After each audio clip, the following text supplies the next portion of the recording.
धुरंधर movie की ये वाली डायलॉग तो आप सभी ने सुना ही होगा। अगर आपने नहीं सुना है तो सुनिए, फिर हम बात हिंदुस्तानियों का करते सबसे बड़ा दुश्मन हिंदुस्तानी ही है। हैं। ये जो डायलॉग है ना, पाकिस्तान तो बिल्कुल दुश्मनी पर 100% पड़ता है। सही है। कैसे, देखिए बात करते हैं।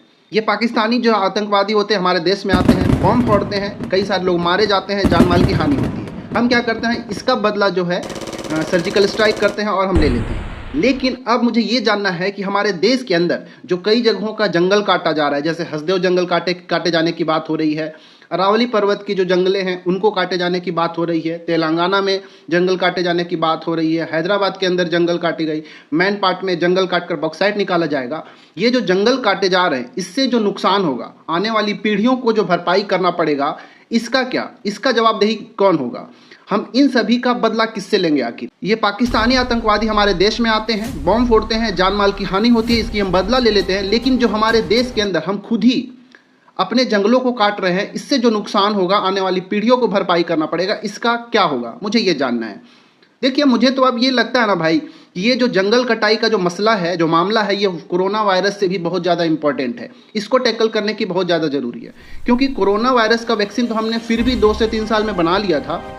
लेकिन जो यहाँ पे लाखों करोड़ों जो पेड़ काटे जाएंगे, क्या इन सभी को 3-4 साल के अंदर उनको ग्रो कर लिया जाएगा? क्या फिर से उनको उतना ही विकसित किया जा सकता है? बिल्कुल नहीं किया जा सकता।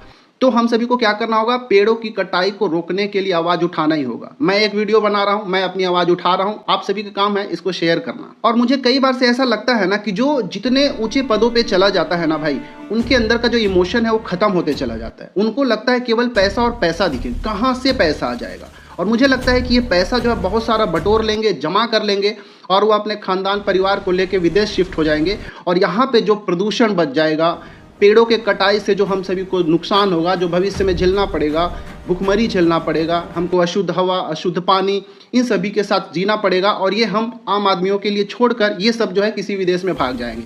आप सब अभी कई सालों से देखते भी आ रहे होंगे, कई सारे लोग ऐसे हैं जो जिनके पास पैसा अच्छा खासा हुआ, वो भारत छोड़ के विदेश शिफ्ट हो गए, क्योंकि वो जानते हैं कि भविष्य में आने वाले जो 20 से 25 साल होगा, उसके बाद हमारे देश के अंदर ऐसी हालात हो जाएगी कि यहाँ रहना भी मुश्किल हो जाएगा। और उन सब में झेलना है हम सभी को, ना कि ये बड़े बड़े लोगों को, बड़े बड़े पदों पे बैठे लोगों को और बड़े बड़े नेताओं को। तो मैं बड़े बड़े और उच्च पदों पर बैठे हुए लोगों से हाथ जोड़कर निवेदन करता हूँ कि जैसे भी हो, जिस प्रकार हो, इन सभी पेड़ों के कटाई को रोका जाए। नहीं तो पेड़ों को काट कर अगर आप इंफ्रास्ट्रक्चर डेवलप करते हैं तो किसके लिए? जब हम जीवित ही नहीं रहेंगे, ना हमको शुद्ध पानी मिलेगा, हवा मिलेगा, केवल प्रदूषण ही प्रदूषण हर जगह मिलेगा, तो ये इंफ्रास्ट्रक्चर का डेवलपमेंट किस लिए? हमारा जब भविष्य ही सुरक्षित नहीं है तो क्या करेंगे हम ऐसा इंफ्रास्ट्रक्चर डेवलपमेंट का? आप सभी को क्या लगता है? कमेंट जरूर करिएगा और हमारे चैनल को जरूर सपोर्ट करिएगा।